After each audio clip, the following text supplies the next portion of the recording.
old man and died a natural death. What would that mean? It probably wouldn't mean very much. You see, the Jewish people and the Bible all indicate that blood is necessary to be shed for salvation. And it was a very innovative thought at the time. Even though it was said in Leviticus that the life of the flesh is in the blood, it is the blood that makes an atonement for the soul. Yes. Now back in Genesis 2:25, it said that Adam and Eve were in the garden and they were both naked. Now that doesn't mean that they just had no clothes on. That means that they were pure, innocent before God. Their souls were bare before God. They had nothing to hide. After sin came into the world, God gave them a tunic of skin and clothed them.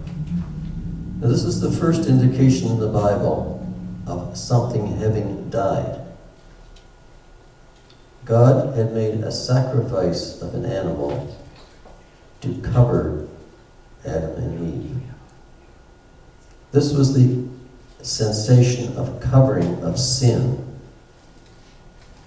of the first people. It covered the sin. It didn't forgive the sin because there was still punishment. They were still banned from the garden. And it says that God cursed the ground for Adam's sake and cursed Eve's childbearing, that she would always be in pain. So it covered the sin. But this was an innovative thought because up until this time, every god that was there demanded sacrifice, demanded human life, demanded something that humans had to do for them. This was a real new thought that now God was doing something for humans. So God chose an animal, and it's not stated, but probably it was a pretty pure animal because no sin and death had entered the world up until that time. Now, if you go forward to Exodus, at the time when the angel of death was passing over the camp of the Egyptians, it says that every household would choose a lamb without spot or blemish. The household, the person, chose the lamb. Now, it would be pure according to that person's interpretation of purity. Perhaps not 100% spotless, but probably the best that the family had.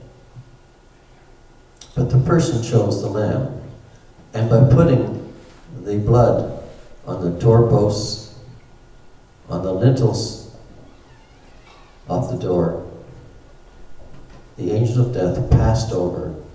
The blood again covered the person.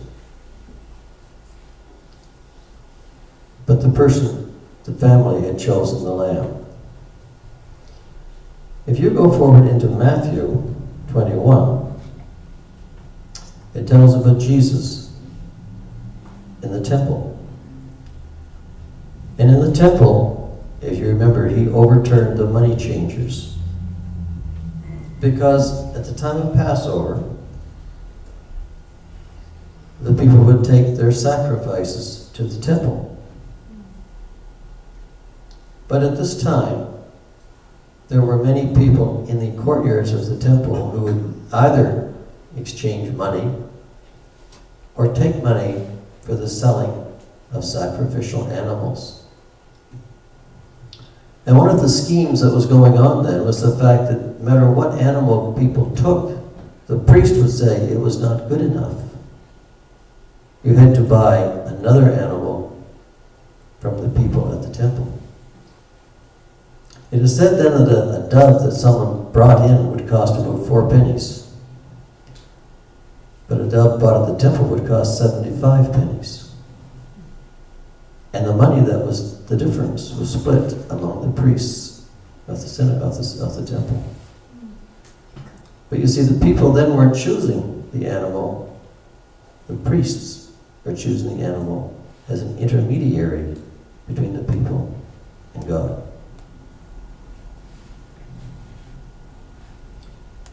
You know, none of us live